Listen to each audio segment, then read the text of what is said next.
pour cultiver votre propre substitut de bœuf afin de regarder la récolte de cultures riches en protéines cette saison. Bonjour chers jardiniers, bienvenue à nouveau sur Earthly Delights. Si vous êtes le genre de personne qui garde un petit pot de verdure sur le rebord de la fenêtre, qui consulte la météo comme s'il s'agissait d'un oracle de plantation et qui ne peut passer devant un parterre de jardin sans imaginer ce qui pourrait y pousser, vous êtes au bon endroit. Laissez-moi vous poser une question. Avez-vous déjà regardé un burger grésillant en vous demandant « Qu'a-t-il fallu réellement pour qu'il arrive dans mon assiette ?» Pas seulement de l'argent. Je parle du sol, de l'eau, de la terre, du transport et de tous les coûts cachés que nous ne voyons pas.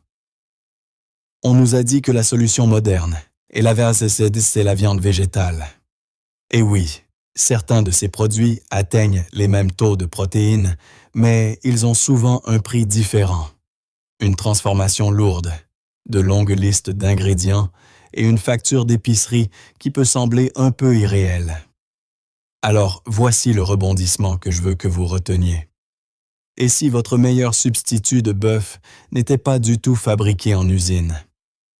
Et s'il poussait tranquillement, efficacement et magnifiquement directement dans votre propre parterre de jardin, votre bac de terrasse ou un coin de votre arrière-cour? Aujourd'hui, nous allons élaborer un plan saisonnier pour une récolte riche en protéines en utilisant des cultures qui vous nourrissent en profondeur, améliorent votre sol et vous donnent cette sensation de repas copieux et satisfaisant sans avoir besoin d'un laboratoire ou d'un pâturage. Si cela ressemble au genre d'avenir autonome et respectueux du sol que vous souhaitez, abonnez-vous à Earthly Delights, car nous sommes sur le point de plonger dans les cultures, la biologie et la simple magie de la cuisine qui transforme les graines en une véritable puissance. Première partie, l'illusion des protéines et le dossier biochimique pour le bœuf de jardin. Avant de parler de remplacer le bœuf, nous devons respecter pourquoi les gens en ont envie en premier lieu. Le bœuf n'est pas seulement de la protéine. Il est prisé parce qu'il est dense, satisfaisant et biologiquement efficace. En termes de nutrition, c'est une protéine complète, ce qui signifie qu'elle contient les 9 acides aminés essentiels que votre corps ne peut pas fabriquer lui-même. Des choses comme l'histidine, la leucine et la lysine, livrées dans des proportions qui répondent aux besoins humains avec une précision presque troublante. C'est la barre à atteindre. Et si nous voulons construire un véritable substitut cultivé au jardin, nous devons le construire avec le même sérieux. Aujourd'hui, beaucoup de viandes végétales achetées en magasin essaient d'atteindre cette barre en utilisant des poudres de protéines isolées, généralement de soja ou de pois, extraites de plantes entières, concentrées et reformulées en quelque chose ressemblant à de la viande.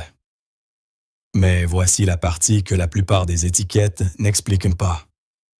La protéine de pois non transformée peut être moins digestible que la viande. Et même le soja et le pois peuvent être insuffisants en acides aminés clés comme la méthionine. C'est là que l'illusion des protéines se produit. Les chiffres sur un emballage peuvent sembler impressionnants, alors que l'expérience nutritionnelle réelle est plus compliquée. Mais ne laissez pas cela vous décourager, car c'est exactement là que le jardin devient puissant. Quand nous cultivons intelligemment et mangeons intelligemment, les protéines végétales peuvent égaler et parfois même dépasser ce que le bœuf offre. J'appelle ces cultures les MVP. Les protéines les plus précieuses, les graines de soja crues, peuvent contenir un taux étonnant de 35 à 55% de protéines. Et dans le monde réel, des cultures comme le soja et les lupins peuvent rivaliser avec la densité protéique du bœuf maigre, voire la surpasser. Et voici le véritable changement. Cultiver votre propre protéine n'est pas seulement un échange dans une assiette. C'est un passage de la dépendance industrielle à la souveraineté alimentaire personnelle. Mais ce n'est pas aussi simple que de jeter des haricots dans la terre. Pour récolter un véritable bœuf de jardin, vous devez établir une relation avec la Terre elle-même. Et cela commence sous la surface. Deuxième partie, la magie de la fixation de l'azote, l'engrais invisible de la nature. Si la première partie consistait à fixer l'objectif, une protéine réelle et satisfaisante, alors la deuxième partie concerne le moteur caché qui rend cela possible. Parce que la protéine n'apparaît pas par accident. Elle est constructrice. Elle est construite molécule par molécule. Et l'ingrédient clé de cette construction est l'azote. C'est la vérité tranquille que la plupart des nouveaux jardiniers ignorent. Une plante peut faire pousser des feuilles avec une nutrition médiocre et avoir tout de même l'air correct. Mais produire une graine dense en protéines est un travail de longue haleine. La synthèse des protéines est un travail gourmand en énergie et elle se produit tard dans la vie d'une plante, lorsque la culture décide qu'il est temps de stocker de l'énergie pour la génération suivante. La question est, d'où tire-t-elle la matière première? C'est là que les légumineuses ressemblent à un miracle. En fait, vous pouvez planter des haricots, des pois, des lupins et des lentilles qui ne font pas que puiser dans le sol. Ils collaborent avec lui. Ils forment un partenariat avec les bactéries Rhizobium, de minuscules alliés qui vivent dans de petits nodules bosselés sur les racines. Ces nodules ne sont pas de la décoration. Ce sont des usines d'azote vivantes qui tirent l'azote directement de l'air et le convertissent en ammoniac, la forme exacte dont la plante a besoin pour construire des acides aminés, les blocs de construction des protéines. Mais pour obtenir la meilleure récolte, vous ne pouvez pas être passif. Vous devez jouer les entremetteurs. Cela signifie utiliser le bon inoculant pour la bonne culture avant de planter, comme le Brady, Rhizobium, Japonicum pour le soja, afin que les racines rencontrent leur partenaire microbien parfait dès le début. Et voici le paradoxe du jardinage qui surprend presque tout le monde. Si vous gâtez ces plantes avec de l'engrais azoté synthétique, vous pouvez en réalité réduire votre rendement en protéines. Trop d'azote facile rend la plante paresseuse et une fois que l'azote du sol devient assez élevé, disons au-dessus de 55 kg par hectare, tout ce système naturel peut s'arrêter. Encore une clé, le pH compte. Les fèves aiment les sols neutres à légèrement alcalins autour de 6,5 à 9,0. Mais si votre jardin est acide, ne paniquez pas. Les lupins blancs prospèrent jusqu'à un pH de 5,0, une véritable culture de l'ombre quand les conditions sont difficiles. Troisième partie, les champions de la saison fraîche. Maintenant que vous comprenez l'accord souterrain, l'azote échangé contre des protéines, parlons stratégie. Parce que le vrai secret d'un approvisionnement régulier en viande artisanale est le timing. Si vous ne plantez qu'une seule fois, vous ne récoltez qu'une seule fois et votre histoire de protéines devient un court chapitre. Mais si vous réfléchissez en termes de saison, vous pouvez étaler cette récolte sur toute l'année. Alors nous commençons là où la plupart des gens s'y attendent le moins, dans le froid. Voici la fève, l'une des plantes les plus robustes et les plus généreuses que vous puissiez inviter dans votre jardin. Les fèves sont des guerrières, résistantes au gel jusqu'à environ 21 degrés Fahrenheit ou au moins 6 degrés Celsius. Et cela signifie que si vous les semez au début de l'automne, vers septembre ou octobre, elles ne s'effondrent pas lorsque le temps change. Elles s'installent.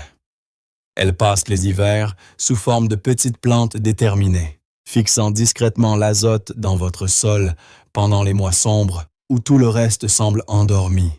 Puis le printemps arrive et, pendant que les autres jardiniers attendent encore pour planter, vos fèves se lancent déjà dans une course vers la maturité, prêtes à vous offrir une récolte précoce au moment où les protéines sont habituellement rares.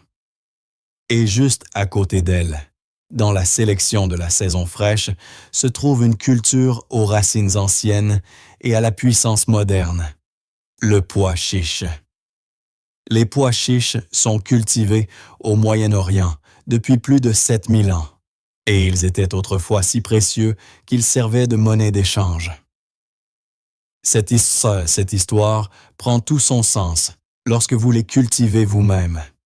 Ils sont robustes, tolérants à la sécheresse, et ils contiennent environ 20% de protéines sans exiger une attention constante. Vous pouvez les semer en février ou en mars dès que le sol peut être travaillé. Et ces graines sont si résilientes qu'elles peuvent germer dans un sol aussi froid que 35 degrés Fahrenheit. Et le meilleur, c'est la façon dont on les déguste. Cultivez les types Daisy, sombres et terreux, pour des currys audacieux, ou les grandes variétés Kabouli, beurrées, pour un houmous soyeux. Quoi qu'il en soit, les pois chiches apportent une texture ferme et satisfaisante. Quelque chose d'assez substantiel pour que votre assiette commence à ressembler à un vrai repas, et non à un compromis. 4e partie, les pois lourds de la saison chaude. Une fois que les champions de la saison fraîche ont fait leur travail, vous nourrissant tôt et enrichissant le sol, l'été arrive comme un battement de tambour. Et c'est là que nous sortons les pois lourds. Air chaud, long jour, chaleur emmagasinée dans le sol. C'est la saison où votre jardin peut commencer à produire des protéines vraiment puissantes, le genre de protéines qui peuvent constituer la base des repas pendant des semaines. Le roi incontesté des protéines d'été, c'est le soja. Ce n'est pas une culture délicate, et ce n'est pas un plat d'accompagnement qui prétend être un dîner. Avec environ 35 à 40% de protéines et environ 20% de matière grasse, le soja est nutritionnellement plus proche de la viande que des légumes. Et les chiffres deviennent encore plus passionnants quand on pense comme un producteur plutôt que comme un acheteur. Dans une parcelle d'à peine 100 pieds carrés, vous pouvez produire assez de soja pour remplacer environ 137 portions individuelles de viande. Ce n'est pas une anecdote amusante. C'est la sécurité alimentaire à l'échelle du jardin. Vous pouvez les récolter jeunes sous forme d'édamame, quand les gousses sont charnues et sucrées, avec ce croquant herbeux et beurré. Des variétés comme l'envy ou le butterbean sont très appréciées pour cela. Ou vous pouvez les laisser sécher directement sur la plante pour les stocker et les transformer plus tard, transformant ainsi votre garde-manger en réserve de protéines. Rappelez-vous simplement d'une règle cruciale. Le soja cru contient des inhibiteurs d'enzymes qui peuvent bloquer la digestion. Ils doivent donc toujours être bien cuits. La chaleur fait partie intégrante du processus ici. Et puis, il y a la cacahuète. L'une des cultures les plus étranges et les plus ingénieuses que vous puissiez faire pousser. Première surprise, les cacahuètes ne sont pas réellement des noix. Ce sont des légumineuses. Elles fleurissent au-dessus du sol, puis le pédoncule floral s'abaisse, s'enfonce dans le sol et forme la gousse complètement sous terre. C'est comme si la plante cachait son trésor dans la terre pour le protéger.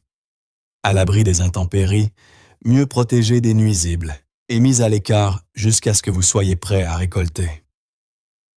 Les cacahuètes ont besoin d'un sol vraiment chaud, au-dessus de 65 degrés Fahrenheit environ. Mais si vous pouvez leur donner cette chaleur, elles vous récompensent avec des calories denses, une teneur élevée en matière grasse et des protéines de qualité supérieure. Optez pour les types sucrés de Valence ou les grandes variétés satisfaisantes de Virginie. Et vous comprendrez ce que cela signifie de faire pousser votre propre repas substantiel à partir du soleil et du sol. 5e partie, les merveilles préhistoriques et non conventionnelles. À présent, vous pouvez percevoir le schéma. Les bâtisseurs de saison fraîche, les pois lourds de saison chaude. Mais si vous voulez vraiment que votre jardin devienne un véritable sanctuaire de protéines, vous devez parfois sortir des sentiers battus et vous aventurer dans le merveilleusement étrange. Ce sont les cultures qui semblent préhistoriques, presque mythiques. Pourtant, elles peuvent être cultivées avec des outils étonnamment simples et un peu de courage. Commençons par la culture aquatique. La première fois que vous la verrez, vous jurerez que ce n'est pas de la nourriture. Cela ressemble à quelque chose conçu pour percer une armure médiévale. Une coquille noire dure avec des cornes acérées et recourbées. Et ce n'est pas seulement de l'imagination. Des armées anciennes les auraient parsemées sur les champs de bataille pour blesser les chevaux ennemis. Mais cassez cette petite coquille féroce et vous trouverez l'opposé de la violence. Une chair amylacée, croquante et sucrée. Nous aimons la châtaigne d'eau avec sa morsure propre et satisfaisante. Voici la beauté de la chose. Vous n'avez pas besoin d'un étang. Un grand réservoir d'environ 100 gallons rempli d'eau peut suffire.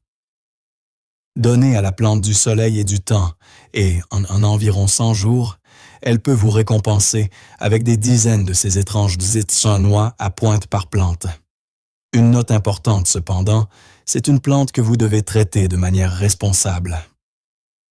Dans certaines parties de l'Amérique du Nord, elle est considérée comme envahissante, alors vérifiez toujours vos lois locales avant même de songer à la planter. Et puis, nous arrivons à la seule plante vivace de notre liste. Une véritable culture de longue haleine. La glycine tubéreuse d'Amérique. C'est une liane qui grimpe et s'étale avec une confiance tranquille, produisant des grappes de fleurs qui peuvent sentir le chocolat ou la cannelle. Sucré, inattendu, presque comme si le jardin vous jouait un tour. Mais le vrai trésor est souterrain. Elles forment des tubercules comestibles reliés entre eux comme des perles grumeleuses. Et ces tubercules affichent un taux étonnant de 17 à 20% de protéines. Il y a aussi une dimension historique ici. Les pèlerins ont survécu à une partie de leur premier hiver en les glanant grâce aux connaissances partagées par les peuples autochtones. Et c'est ce qui rend cette plante spéciale. Vous ne la plantez pas pour une seule saison. Vous la plantez une fois. Vous récoltez délicatement. Et elle revient année après année, devenant plus forte, produisant davantage et transformant tranquillement votre jardin en quelque chose qui ressemble à un garde-manger vivant. 6e partie, des graines de pouvoir. Les chevaux de Troie du jardin. Après avoir rencontré ces légendes étranges, la macre nageante avec sa carapace blindée, la glycine tubéreuse qui revient comme une promesse. Il est presque amusant de réaliser que certaines des protéines les plus puissantes de votre jardin vous faisaient signe à la vue de tous depuis le début. Car le vrai substitut de bœuf n'est pas toujours un haricot ou un tubercule. Parfois, c'est une graine, petite, concentrée et chargée du type d'énergie que votre corps reconnaît immédiatement. Prenez les tournesols. Ils pourraient bien être la culture la plus joyeuse que vous puissiez faire pousser. Grands et brillants comme une célébration vivante. Mais ne laissez pas la beauté vous tromper. Une seule tête de tournesol peut produire jusqu'à 2000 graines. Et ces graines sont un aliment sérieux. Environ 20% de protéines et 50% de matière grasse, presque comme la version végétale des amandes. Si vous voulez la saveur la plus riche et la plus beurrée, choisissez des types oléagineux, comme le tournesol noir. Et voici un secret de cultivateur. Récoltez quand les graines sont encore juste un peu tendres. C'est là qu'elles ont un goût étonnamment sucré. Comme si le jardin vous tendait des bonbons dotés d'une véritable structure nutritionnelle. Et puis, il y a la citrouille, mon cheval de Troie préféré dans tout le jardin. Nous cultivons des citrouilles pour leur chair. Nous les sculptons. Nous les rôtissons. Nous en faisons des tartes. Et pendant tout ce temps, le véritable trésor repose tranquillement à l'intérieur. Les graines de citrouille sont plus denses en nutriments que la citrouille elle-même, à poids égal. Et elle regorge d'environ 25% de protéines, ainsi que de zinc et de fer. Exactement les minéraux dont les gens s'inquiètent lorsqu'ils réduisent leur consommation de viande. Si vous détestez casser des coquilles épaisses, ne vous infligez pas cela. Cultivez des variétés sans coque comme la cacaille ou la Lady Godiva. Ces plantes produisent des graines vert foncé sans l'enveloppe extérieure dure, ce qui signifie que votre récolte passe directement du jardin à la poêle. Rôtissez-les fraîches, et vous comprendrez pourquoi je parle de pouvoir. La saveur se situe quelque part entre la graine de tournesol et le pignon de pin, terreuse, beurrée, profondément satisfaisante. Et quand vous commencez à cumuler ces récoltes de graines avec vos légumineuses et vos pois lourds de l'été, quelque chose change. Votre jardin cesse d'être simplement joli. Il devient pratique. Il devient un système de protéines, renforçant tranquillement votre résilience, une étape à la fois. 7e partie, l'alchimie de l'ingénierie de transformation.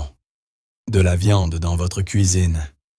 C'est ici que tout s'éclaire, car cultiver les récoltes n'est que la moitié du chemin. Un bol de haricots peut être nutritif, certes, mais si nous voulons vraiment remplacer le bœuf, nous recherchons aussi une sensation. Cette profondeur savoureuse, cette mâche, cette texture satisfaisante qui définit un vrai repas. Et c'est là que nous quittons le jardin pour entrer dans la véritable magie, l'alchimie culinaire. Commençons par le tofu. Le tofu est une matrice structurelle de protéines de soja liées par des sels minéraux, comme le gypse ou le nigari. Seul, il peut être fade, voire discret. Mais il existe une astuce simple qui le transforme en quelque chose d'incroyablement proche du bœuf. Le cycle de congélation-décongélation. Lorsque vous congelez du tofu, de gros cristaux de glace se forment à l'intérieur et perforent la structure protéique. Décongelez-le et il devient une éponge prête à absorber les marinades, comme le sol sec d'une forêt après la pluie. Assaisonnez-le généreusement, saisissez-le vigoureusement et, soudain, vous obtenez une mâche fibreuse et charnue qui surprendra ceux qui n'aiment pas le tofu. Si vous voulez une option qui se rapproche davantage d'un aliment complet, tournez-vous vers le tempeh. Contrairement au tofu, le tempeh utilise le grain entier, conservant toutes ses précieuses fibres. Une moisissure inoffensive appelée Rhizopus oligosporus. Lie les grains entre eux grâce à un mycélium blanc et dense, les transformant en un bloc ferme. Et voici le véritable cadeau. La fermentation prédigère les protéines, ce qui peut améliorer considérablement la digestibilité. C'est comme si la cuisine faisait le travail du temps, rendant la nourriture plus facile à assimiler par votre corps. Vient ensuite l'ultime viande de blé, le seitan. Le seitan doit sa réputation à sa texture, qui peut être étonnamment réaliste, ferme, élastique et profondément satisfaisante. C'est du gluten de blé pur. Vous pouvez préparer une pâte simple à base de farine et de puis la pétrir sous l'eau courante, en éliminant l'amidon jusqu'à ce qu'il ne reste plus que la protéine élastique. Et comme le blé est pauvre en lysine, vous pouvez mélanger des purées de haricots pour équilibrer les acides aminés, créant ainsi un profil protéique complet qui s'aligne magnifiquement sur celui du bœuf. C'est là que votre récolte devient un véritable substitut, façonné et non conçu industriellement. Partie 8. L'écosystème holistique et la résolution de l'équation du fer. À ce stade, vous ne vous contentez pas de planter des cultures, vous construisez un système vivant. Et c'est la partie que j'aime le plus, car lorsque vous cultivez vos propres protéines, vous vous nourrissez tout en réparant discrètement la terre sous vos pieds. Chaque légumineuse que vous faites pousser accomplit une double tâche. remplir votre garde-manger et fertiliser votre sol de l'intérieur. Mais pour maintenir cette puissance année après année, il vous faut un rythme et non un effort ponctuel. C'est là qu'une simple rotation sur 4 ans devient votre meilleur outil à long terme. Considérez l'année 1 comme l'année des donateurs, vos légumineuses. Elles fixent l'azote, enrichissent le sol et préparent le terrain.